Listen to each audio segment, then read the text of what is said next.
Assalamualaikum warahmatullahi wabarakatuh. Bagaimana kabarnya anak-anak hari ini? Semuanya sehat ya? Semoga semuanya senantiasa diberikan kesehatan. Nah, hari ini kita akan belajar tentang mata pelajaran sosiologi. Kemarin kita sudah sempat sedikit banyak berdiskusi tentang apa itu sosiologi. Mungkin sebagian besar dari anak-anak juga sudah membaca ya, atau mencari tahu di Google gitu ya, apa sih sosiologi itu gitu. Nah, hari ini Ibu akan menjelaskan tentang pengertian sosiologi serta ciri-ciri sosiologi sebagai ilmu pengetahuan. Manusia itu diciptakan oleh Tuhan sebagai makhluk yang paling sempurna karena memiliki akal. Nah, akal yang dimiliki manusia ini dapat digunakan untuk melihat dan mengkaji berbagai realitas dalam masyarakat. Kajian atau realitas dalam masyarakat ini kemudian dapat menghasilkan sesuatu yang dinamakan ilmu pengetahuan.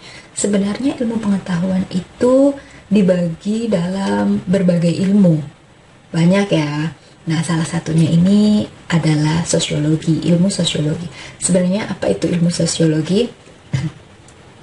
Menurut Bapak Sosiologi Agus Komite menjelaskan bahwa jika dirunut berdasarkan akar bahasa, sosiologi itu berasal dari bahasa Latin socius dan bahasa Yunani logos. Socius yang berarti teman atau kawan, sedangkan logos berarti ilmu atau berbicara.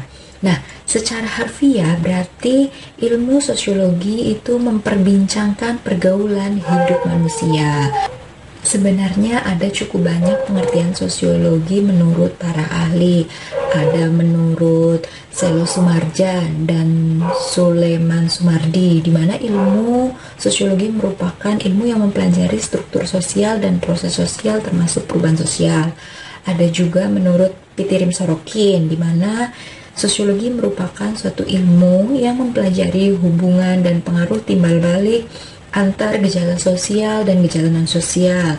Terus ada lagi menurut Max Weber, dia merupakan suatu ilmu yang mempelajari tindakan-tindakan sosial.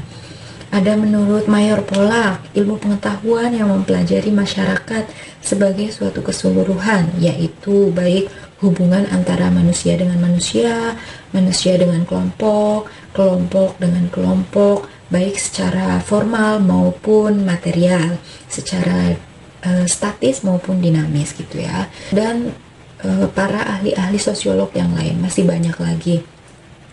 Oke, jadi sebenarnya apa sih sosiologi itu?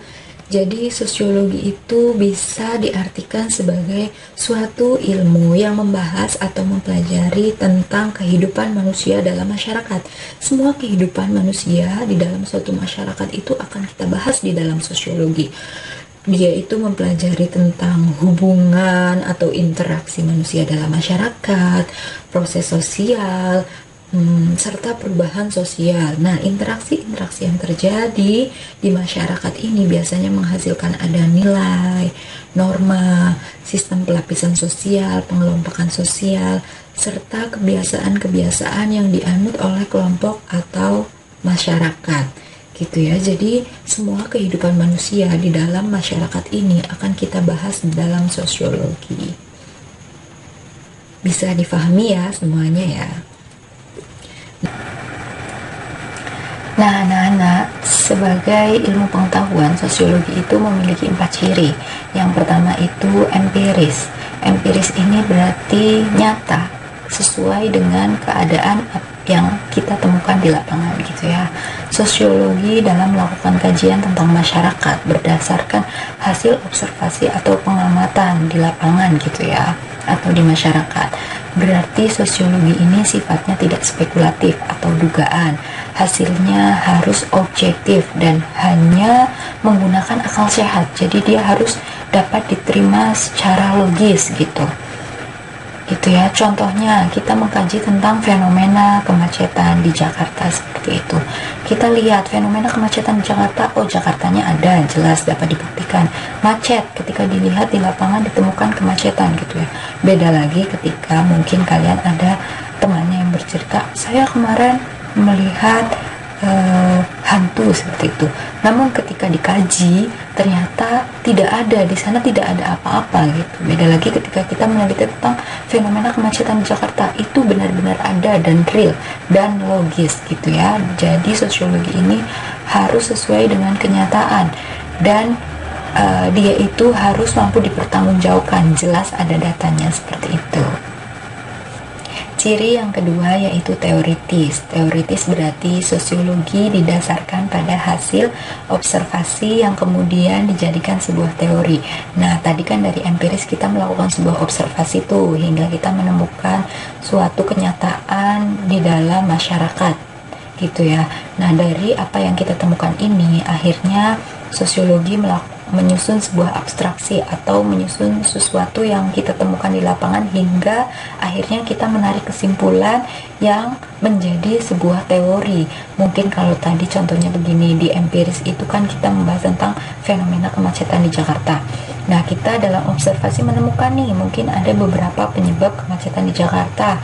Yang pertama, banyaknya masyarakat yang menggunakan kendaraan pribadi daripada kendaraan umum. Yang kedua, mungkin masyarakat yang banyak parkir liar di pinggir jalan seperti itu. Nah, itu teorinya ya, gitu. Ciri yang ketiga yaitu kumulatif.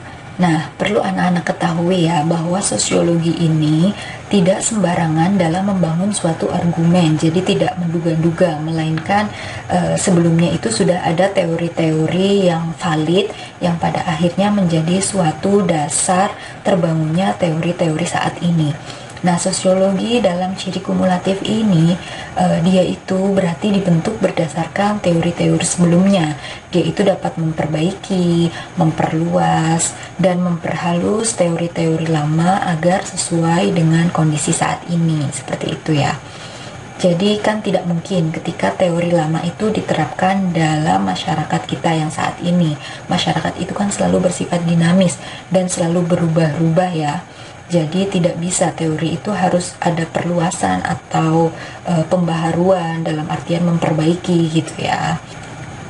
Nah, mungkin kalau dari contoh yang tadi ya, kita kan mengambil suatu fenomena kemacetan di Jakarta ya. Dalam teorinya itu kita mengeluarkan teori bahwa ada dua penyebab kemacetan di Jakarta. Yang pertama itu banyaknya masyarakat yang menggunakan kendaraan pribadi daripada kendaraan umum.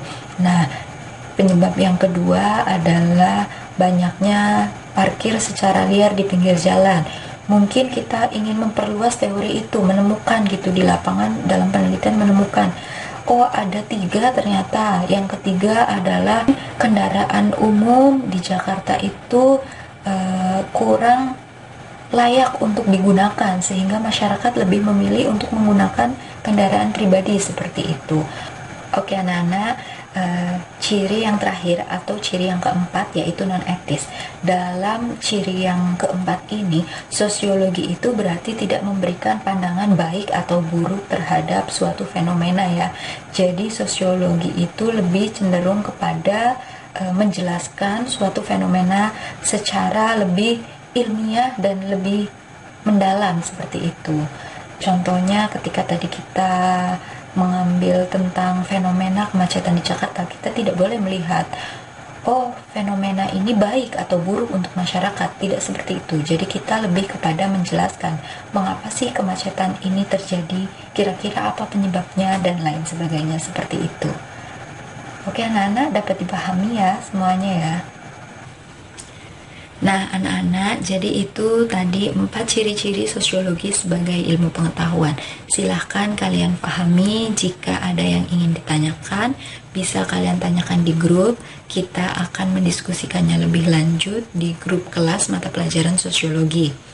Oke?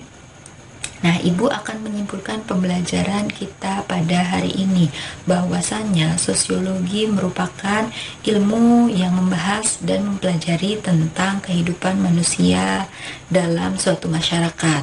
Nah, ada 4 ciri-ciri sosiologi sebagai ilmu pengetahuan. Ada yang pertama itu empiris, yang kedua teoritis, yang ketiga kumulatif, dan yang keempat adalah non-etis. Baik anak-anak, Kurang lebihnya Ibu mohon maaf. Tetap jaga kesehatan, tetap semangat belajar. Akhir kalam, wallahul muwaffiq ila aqwamit thoriq. Wassalamualaikum warahmatullahi wabarakatuh.